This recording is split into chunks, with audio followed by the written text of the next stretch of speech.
Paksang ito ay rated SPG, striktong patnubay at gabay ng magulang ang kailangan. Kapamilya, hindi nagdalawang isip si David na tapusin si Severino upang hindi nito maisiwalat kay Ramon ang buong katotohanan. Agad namang inutusan ni Ramon si Bullet na sundan si Severino dahil may kutob siya na may hindi magandang nangyari dito. Nakipaghabulan naman si Edwin kay Rigor at pinalad pa rin sila dahil hindi sila naabutan ni Monte at Jacobe. At walang ibang suspect si Rigor kundi ang puganting si Edwin. Ang hindi niya nga alam na ang kanyang paboritong anak pala na si David ang siyang nakadali kay Severino. Habang si Tanggol naman ay porsigido pa rin na makatakas at hanapin ang napangasawa ni Mokang para makapaghiganti. Inamin ni Tanggol na hanggang ngayon ay hindi pa rin nawawala sa isipan niya si Mokang.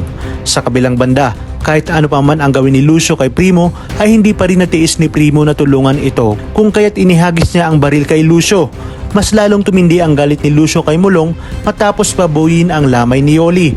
Kahit hindi na siya nakapagpigil at niratrat nito ang tokmol na si Mulong na siyang ang ikinasawi nito. Nanaginip na nga si Tanggol kasama si Mokang at napatay niya umano ang napangasawa nito. Ngunit hindi ito natuloy dahil bigla nga siyang nagising. Sinabi niya kay Enteng na kinakailangan niyang makalabas dahil siya mismo ang papatay sa asawa ni Mokang at ang mga dapat nating abangan ngayong Martes. Ibabalita na ni Bullet kay Ramon na napatay si Severino ngunit hindi niya alam kung sino. Sinabi ni Ramon kay Olga na namatayan siya ng pinagkakatiwalaang kakampi.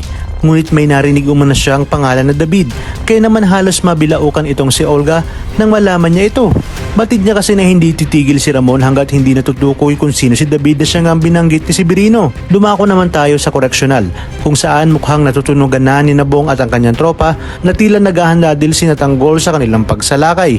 Ngunit iginiit pa rin niya sa kanyang tropa na sa kanya si Espinas at Tanggol. Palaisipan nga kay Rigor kung sino ang nakapatay kay Severino. Kinakailangan niya umanong malaman kung sino ito. Sa kanyang pagbalik ng bahay ay magtataka siya dahil nagsarado si David ng pinto matapos sabihin ni Martes na kababalik lang ni David at sinundan siya nito.